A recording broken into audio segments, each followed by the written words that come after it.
सुप्रभातम।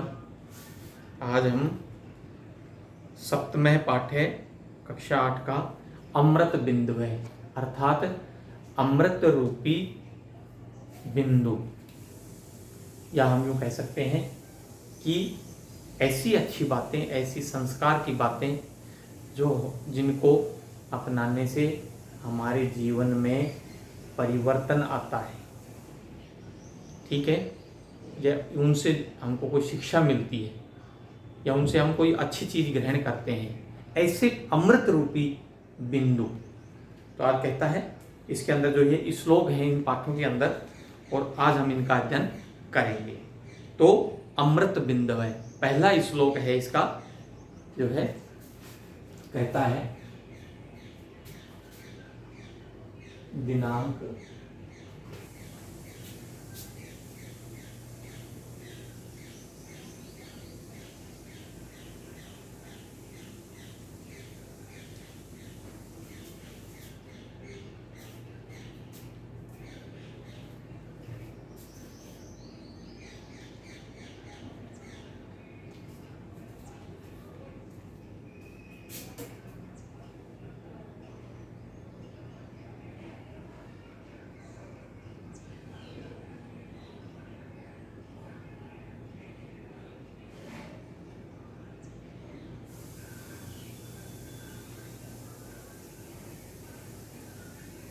अभ्यास सप्तमः पाठ है।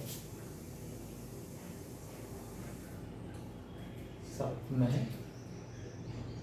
पाठ।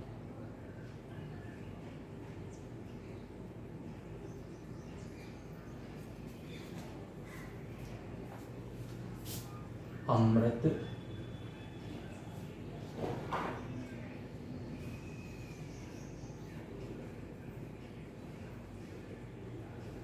बिंदु है, अर्थात अमृत रूपी बिंदु।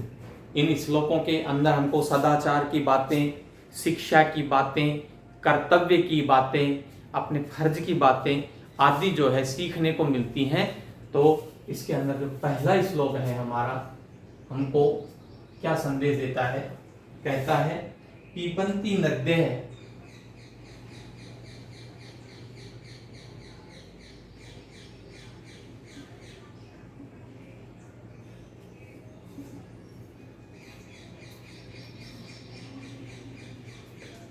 स्वयमेव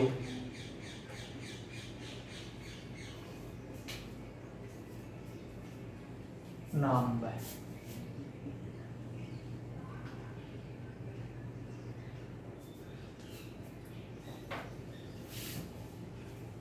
स्वयं न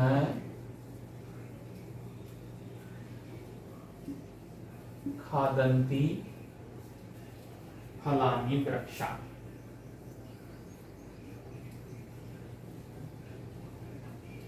फलानि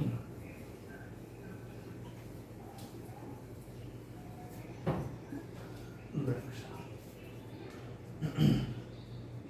आगे कहता है नादन्ति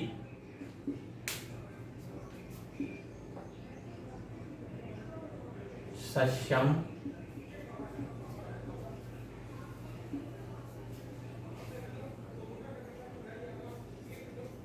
सस्यम खलु वारिवाह। खलु वारिवाह।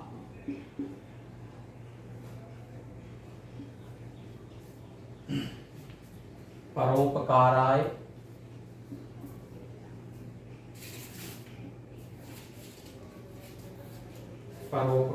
सत्ताम विभूतय।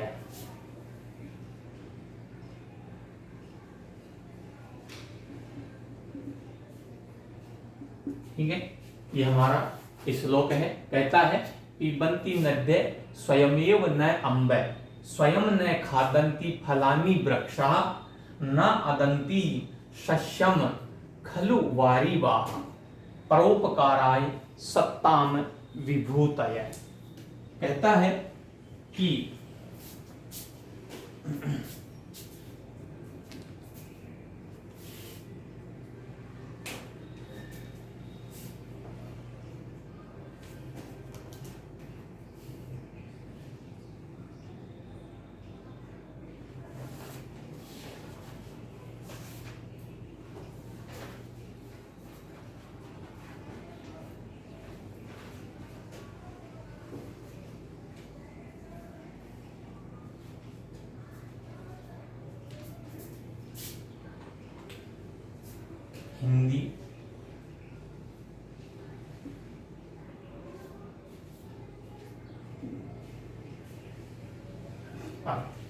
कहता है नदियां अपना पानी स्वयं नहीं पीती।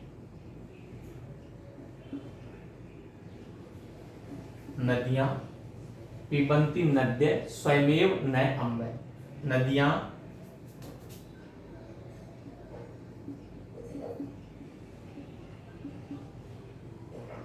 अपना पानी स्वयं नहीं पीती।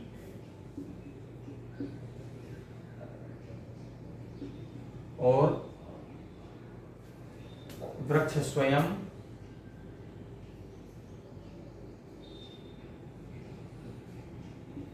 वृक्ष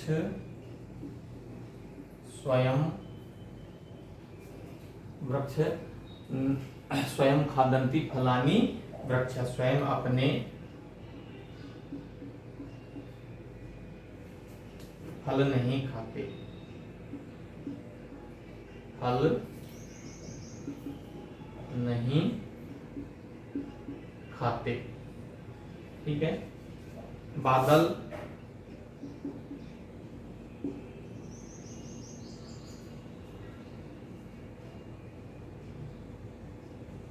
खुद से उगाया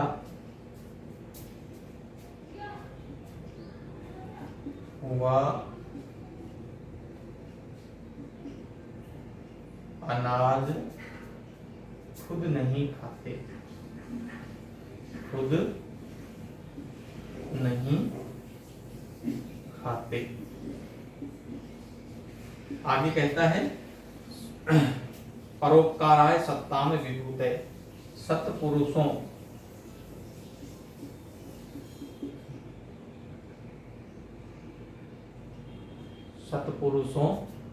परोपकाराय सत्ताम विभूते। सत्पुरुषों का जीवन परोपकार के लिए होता है। परोपकार के लिए होता है। ठीक है। कहता है जिस प्रकार से पिबन्ति नद्य स्वयमेव न अम्बे। स्वयं न खादन्ति फलानि वृक्षा न खादन्ति सस्यम खलु वारिवाहा परोपकाराय सत्ताम विभूतय। कहता है जिस नदियां जो है वो अपना पानी स्वयं नहीं पीती हैं। तो नदियों का पानी जो होता है वो भी किसके लिए होता है? परोपकार के लिए ही होता है। और वृक्ष स्वयं अपने फल नहीं खाते। और कभी भी जो वृक्ष होते हैं वो कभी फल जो है स्वयं नहीं खाते हैं। उसके फल जो है दूसरों के लिए खाने के काम में आते हैं, दूसरे लोग ही खाते हैं। बादल जो हमको पानी देता है, जो वर्षा करता है, वो खुद से उगाया हुआ अनाज, जब खेतों के अंदर फसल बोते हैं हम, तो बादल के पानी के लगने से ही वह अनाज उत्पन्न होता है और तभी हमको मिलता है। तो कहता है कि बादल जो है वह अपना अनाज खुद नहीं खाते। ठीक उसी प्रकार से जो सत्पुरुष होते हैं, जो सज्जन लोग होते हैं या जो साधु सन्यासी लोग होते हैं, उनका जीवन भी, सत्पुरुषों का जीवन भी परोपकार के लिए ही होता है। परोपकाराय सत्ताम विभूतये। संत पुरुषों का जीवन परोपकार के लिए होता है। नादंती सस्यम खलु वारिवाहा।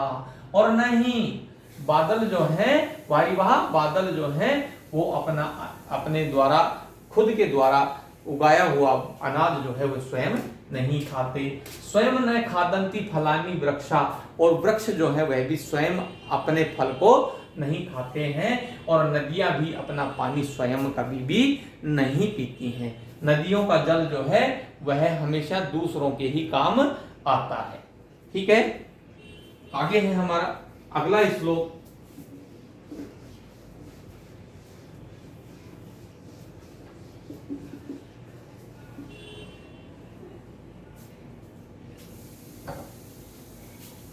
श्लोक संख्या 2।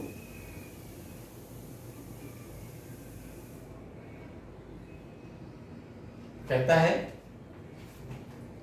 सत्यम बुर्यात्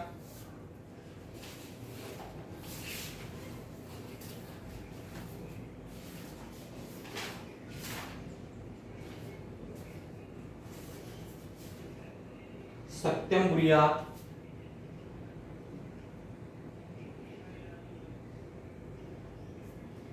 ब्रूयात।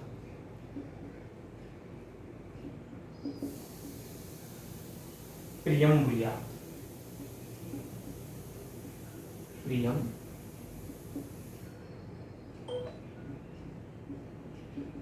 ब्रूयात, सत्यम ब्रूयात, प्रियम ब्रूयात।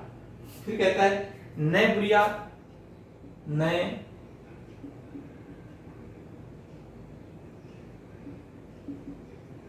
नय ब्रूयात। कैसा? सत्यम एत प्रियम,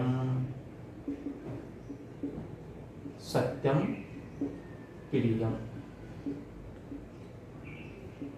ठीक है, नय ब्रूयात सत्यम एत प्रियम। प्रियम च,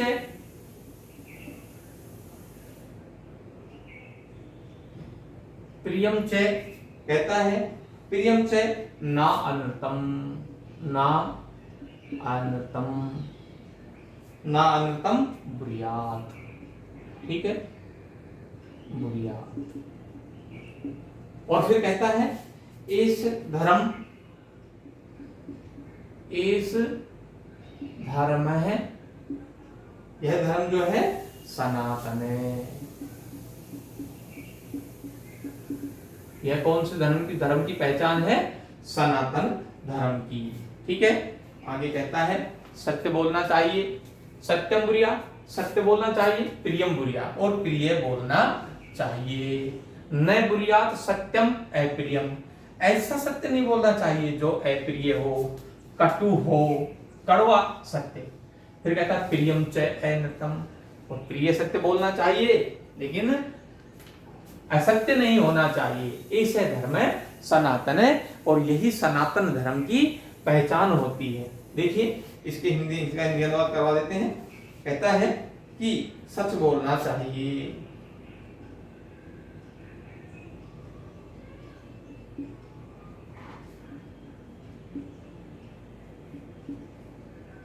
सच बोलना चाहिए।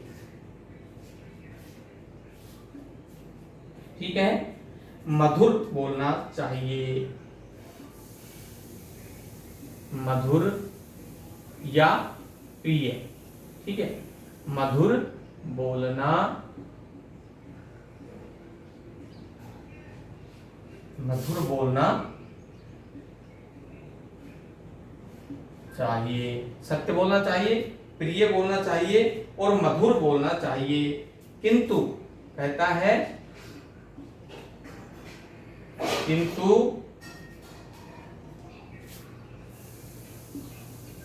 प्रिय न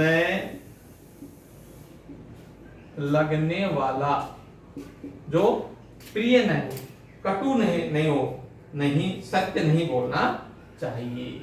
प्रिय न लगने वाला सत्य नहीं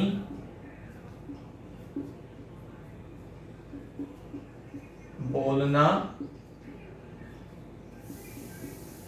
चाहिए। जो अप्रिय हो, जो पीड़ा देने वाला हो, कष्ट देने वाला सत्य नहीं बोलना चाहिए। ब्रैकेट में लिख लीजिए, कष्ट देने वाला सत्य नहीं, कष्ट देने वाला सत्य नहीं बोलना चाहिए। ठीक है, कष्ट देने वाला सत्य नहीं बोलना चाहिए, तथा प्रिय लगने वाला सत्य बोलना चाहिए, तथा प्रिय लगने वाला, प्रिय लगने वाला सत्य बोलना चाहिए, जो प्रिय लगे। ठीक है, और झूठ नहीं बोलना चाहिए, झूठ नहीं बोलना चाहिए। झूठ नहीं बोलना चाहिए, यानी कि असत्य नहीं बोलना चाहिए। यही सनातन धर्म है, यही सनातन धर्म, ठीक है। और फिर कहता है कि यही मनुष्य का कर्तव्य है, यही मनुष्य का कर्तव्य है, ठीक है। सच बोलना चाहिए, सत्यम बुरियात, प्रियम बुरियात, और प्रिय बोलना चाहिए, मधुर बोलना चाहिए, मीठा बोलना चाहिए, ठीक है। न बुरियात, सत्यम अप्रियम, और कैसा नहीं बोलना चाहिए, किंतु प्रिय न लगने वाला, कड़वा लगने वाला सत्य, यानी कि प्रिय न लगने वाला सत्य नहीं बोलना चाहिए, जिससे दूसरों को पीड़ा हो, जिससे दूसरों को कष्ट हो, ठीक है, ऐसा सत्य भी नहीं बोलना चाहिए। प्रियम च अनृतम बुरियात, और फिर कहता है प्रिय लगने वाला सत्य बोलना चाहिए, लेकिन अनृतम बुरियात, अनृतम असत्य नहीं बोलना चाहिए, यानी कि झूठ नहीं बोलना चाहिए। एस धर्म सनातन है, और यही सनातन धर्म की, हिंदू धर्म की पहचान है, और यही मनुष्य का कर्तव्य है। तो हमको जो है इस प्रकार से सत्य और प्रिय बोलना चाहिए। देखिए कहता है सच बोलना चाहिए, मधुर या अथवा प्रिय बोलना चाहिए, किंतु प्रिय न लगने वाला सत्य नहीं बोलना चाहिए, कष्ट देने वाला सत्य नहीं बोलना चाहिए, तथा प्रिय लगने वाला सत्य बोलना चाहिए, झूठ नहीं बोलना चाहिए। यही सनातन धर्म है, यही सनातन धर्म की पहचान है, यही मनुष्य का कर्तव्य है। अतः मनुष्य को अपना कर्तव्य सत्य बोल करके पूरा करना चाहिए।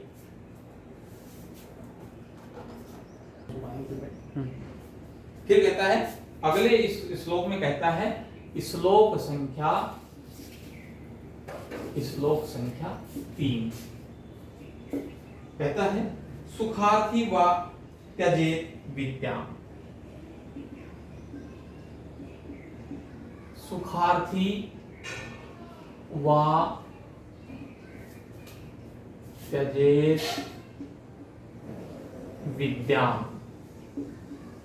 बहुत अच्छा श्लोक है, सुखार्थी व त्यजेत विद्याम। फिर अगली लाइन में कहता है विद्यार्थी व त्यजेत सुखम, और जो विद्यार्थी होता है उसको विद्यार्थी व त्यजेत, विद्यार्थी व त्यजेत सुखम, ठीक है। फिर कहता है सुखार्थी ने है, क्या कहता है, सुखार्थी ने कुतः विद्या, कुतः विद्या, ठीक है। और फिर कहता है विद्यार्थी ने,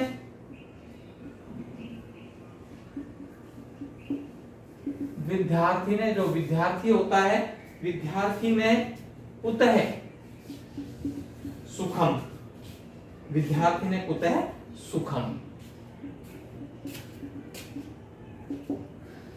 सुखार्थी व त्यजेत विद्याम, विद्यार्थी व त्यजेत सुखम, सुखार्थी ने कुतः विद्या और विद्यार्थी ने कुतः सुखम।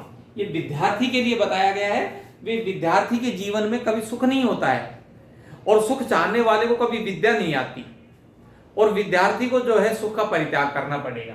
तो इसी श्लोक में बताया गया है, लिख लीजिए इसका हिंदी अनुवाद।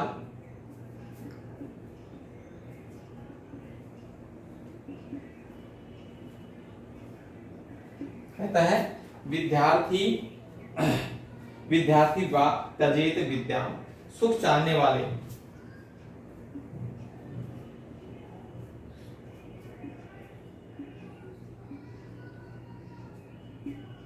वाले, यानी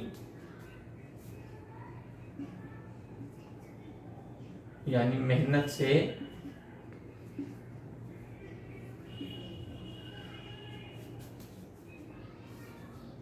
जी चुराने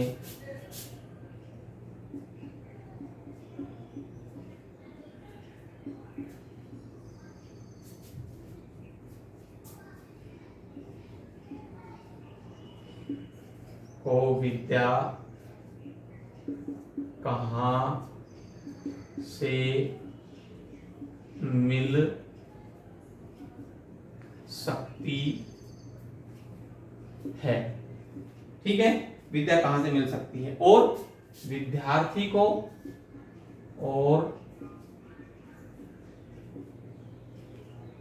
विद्यार्थी जो होता है उसको विद्यार्थी को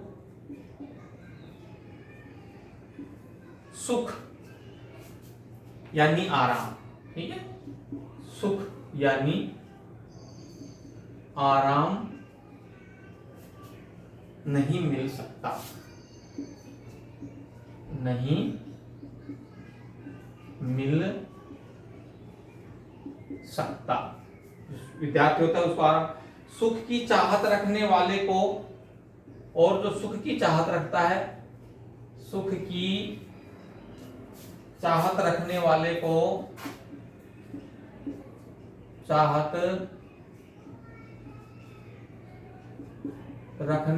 को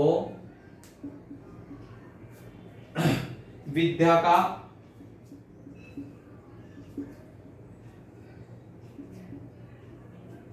और विद्या पाने वाले को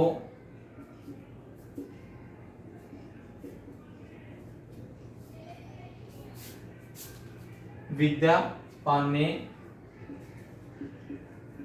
वाले को सुख का त्याग कर देना चाहिए, सुख का त्याग कर देना चाहिए। ठीक है, कहता है कि देखिए, सुखार्थी वा त्यजेत विद्याम, विद्यार्थी वा त्यजेत सुखम। सुखार्थी ने कुतः विद्या और विद्यार्थी ने कुतः सुखम। ये कहता है कि सुख चाहने वाले यानी कि सुखार्थी वा सुख चाहने वाले यानी मेहनत से जी चुराने वाले आलसी लोग वालों को विद्या कहां से मिल सकती है। जो आदमी सुख से रहेगा, आराम से रहेगा, परिश्रम नहीं करेगा, मेहनत नहीं करेगा, तो उसको विद्या प्राप्त नहीं हो सकती।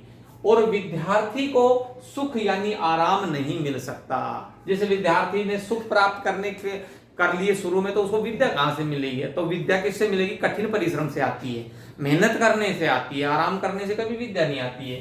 तो सुख यानी आराम नहीं मिल सकता।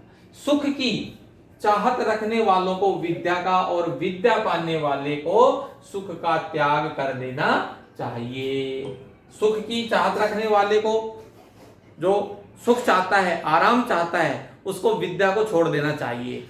उसको विद्या का कभी भी जो है ध्यान नहीं लगाना चाहिए, क्योंकि उसको तो सुख चाहिए, आराम चाहिए। और विद्या जो है वो परिश्रम से आती है, मेहनत से आती है। और विद्या से पाने वाले को सुख को छोड़ देना चाहिए। जिसको विद्या चाहिए, जिसको अच्छा ज्ञान चाहिए, उसको सारे सुखों का त्याग कर देना चाहिए, सारी आराम की वस्तुओं को दूर कर देना चाहिए, और उसको कठोर परिश्रम में ही ध्यान लगाना चाहिए। तो कहता है कि सुख चाहने वाले यानी मेहनत से जी चुराने वालों को विद्या कहां से मिल सकती है, और विद्यार्थी को सुख यानी आराम नहीं मिल सकता। ठीक है, सुख की चाहत रखने वाले को विद्या का और विद्या पाने वाले को सुख का त्याग कर देना चाहिए। धन्यवाद।